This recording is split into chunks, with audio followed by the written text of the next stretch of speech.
आज हम इस वीडियो के माध्यम से निष्काम कर्म के संदर्भ में बात करेंगे।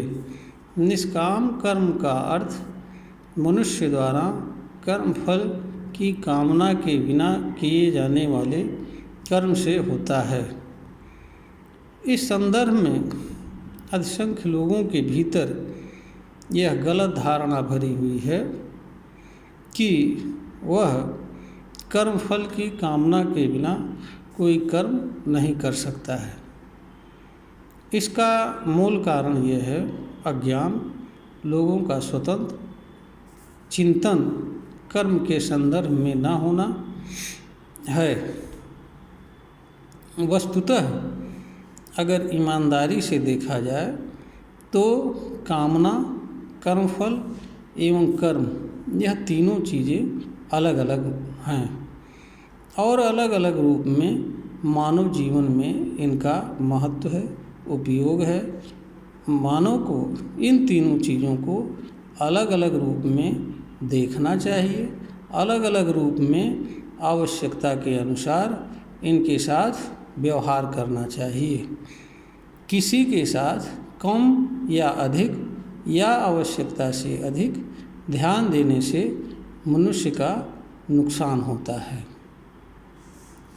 कर्म फल और कर्मफल की कामना, यह दोनों चीज़ें कर्मफल से सदैव कर्म से सदैव पृथक होती हैं।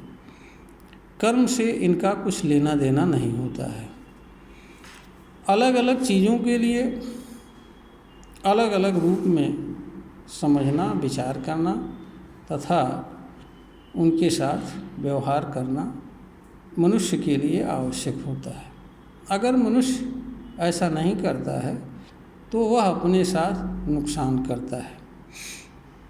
मनुष्य के भीतर पहले किसी कर्म को करने का विचार आता है, ख़ास तौर से वे कर्म जो मनुष्य की इच्छा से जुड़े होते हैं।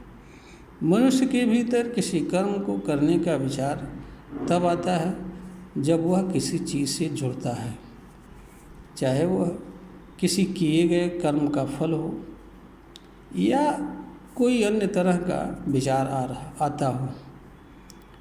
मनुष्य ज़्यादातर पहले से किए हुए कर्म और उनके परिणाम से ही सहज भाव में जुड़ता है।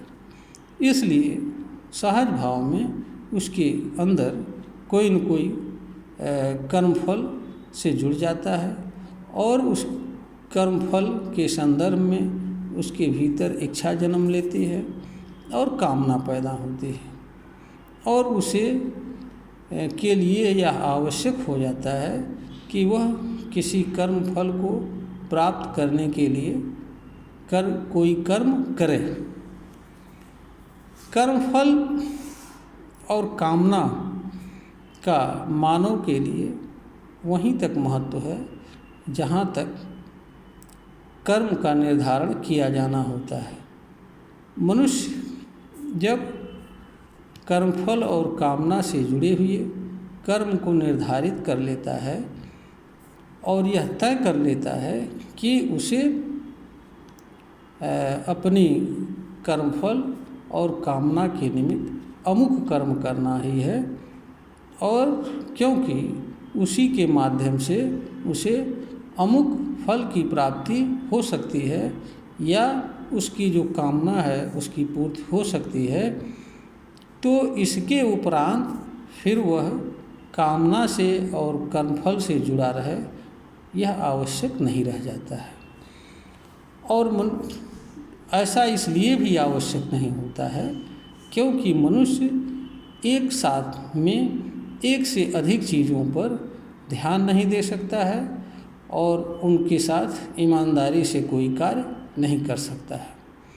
इसलिए जब मनुष्य कर्म का निर्धारण कर लेता है फिर उसके बाद उसके लिए यह आवश्यक हो जाता है कि वह कर्म की कामना और कर्मफल से स्वयं को विरक्त कर ले और केवल और केवल कर्म से स्वयं को जोड़े रखे और कर्म से जोड़े रखते हुए कर्म को निरंतर करता रहे।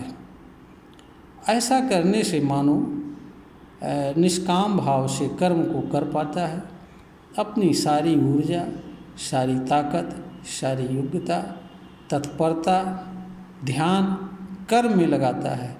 इसका परिणाम यह होता है कि मनुष्य कभी भी कर्म से इधर उधर भटकता नहीं है और अच्छा से अच्छा वह किए जाने वाले कर्म को करता है, जिसका परिणाम यह होता है कि उसके पास आश्चर्यजनक परिणाम आते हैं और बहुत सारे कर्म का परिणाम ऐसा भी आता है जिसकी परिकल्पना मनुष्य द्वारा कभी की भी नहीं गई होती है। दूसरा ये है कि फायदा जो होता है, मनुष्य जब निष्काम कर्म करता है तो उसे फल के मिलने या न मिलने की चिंता नहीं रहती है। कामना पूरी होगी कि नहीं होगी इसकी भी चिंता नहीं रहती है। तो मनुष्य जो कर्म करता है वह चिंता मुक्त होकर के कर्म करता है, किसी तरह का भय उसके अंदर नहीं रहता है। और जब मनुष्य कोई कर्म बिना किसी चिंता के, बिना किसी भय के और बिना किसी आशंका के करता है तो वह उस कर्म को अपने सर्वोत्तम तरीके से, श्रेष्ठतम तरीके से कर पाता है। इसी को, निष्काम कर्म को गीता में योग भी कहा गया है और जिसे कर्म योग कहा जाता है।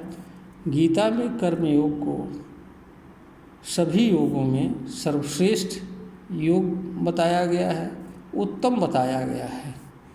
और योग का आशय सिद्धि असिद्धि में समभाव से होता है। अर्थ यह है कि आप देखें कि सिद्धि और असिद्धि दोनों कर्म से जुड़ी होती हैं। सिद्धि का मतलब कर्मफल के मिल जाने से होता है और असिद्धि का अर्थ कर्मफल के न मिलने से होता है। यह तभी संभव हो सकता है जब आप कर्म निष्काम भाव से, कामना रहित भाव से करें, क्योंकि जब कामना से जुड़े रहते हुए कर्म करेंगे तो असिद्धि होने पर आप के अंदर भाव जो होगा वह विचलित होगा, आपको दुख होगी, पीड़ा होगी। और जब कामना रहित कर्म करेंगे तो आप सफलता मिलेगी, नहीं मिलेगी, हर अवस्था में एक समान भाव से रहेंगे और कर्म के फल ना मिलने से जो चिंता होती है उससे भी मुक्त रहेंगे। तो इसीलिए कहा जाता है कि मनुष्य को अपने कर्म को निष्काम भाव से करना चाहिए।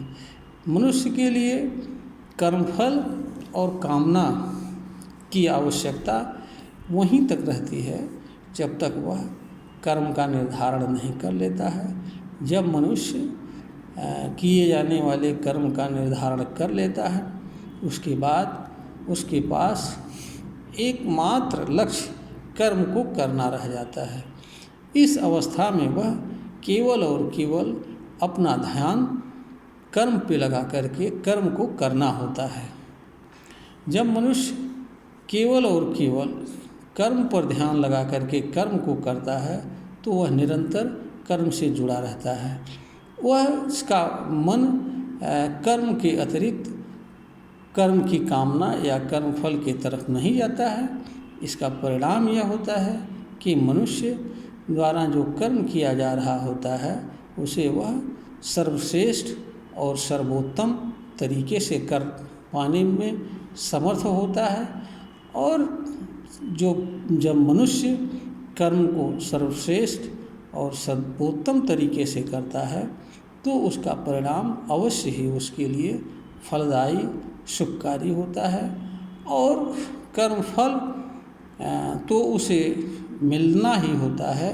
अगर किन्हीं कारणों से नहीं भी मिलता है तो उसे वह कारण भी ज्ञात होते हैं कि किन कारणों से कर्मफल उसे नहीं प्राप्त हुआ और उसे आगे क्या करना चाहिए और क्या नहीं करना चाहिए, और उसे अगर द्वारा कोई गलत कर्म का चुनाव किया गया होता है तो उसका भी ज्ञान होता है। उसे यह भी पता चलता है कि उसके द्वारा जो कर्म किया जा रहा था कामना के निमित्त, कर्मफल के निमित्त, वह कर्म उसके लिए नहीं बना था, बल्कि उसके लिए दूसरा कर्म बना हुआ है और जिसे करके वह और अच्छा परिणाम प्राप्त कर सकता है। निष्काम कर्म करने से व्यक्ति कर्म से जुड़ा रहता है, कर्म का ज्ञान होता है, और जब ज्ञान किसी चीज़ का होता है तो उसे उस चीज़ के संदर्भ में जो भूलें हुई होती हैं, जो कमियां रहती हैं, उसका भी ज्ञान होता है। इसका परिणाम यह होता है कि मनुष्य को निष्काम कर्म करने से कर्म के संदर्भ में अपनी भूल, गलती, कमी आदि को जानने, समझने एवं सुधारने का अवसर मिलता है, और निष्काम कर्म करता हुआ मनुष्य धीरे धीरे कर्म के हर पहलुओं से को जान व समझ जाता है, क्योंकि निष्काम कर्म करता हुआ मनुष्य हमेशा कर्म से जुड़ा रहता है। मनुष्य को किसी चीज़ का ज्ञान तभी हो सकता है जब वह उस चीज़ से जुड़ता है। तो निष्काम कर्म को जानने व समझने के लिए भी आवश्यक है, इसीलिए इसे योग भी कहा जाता है।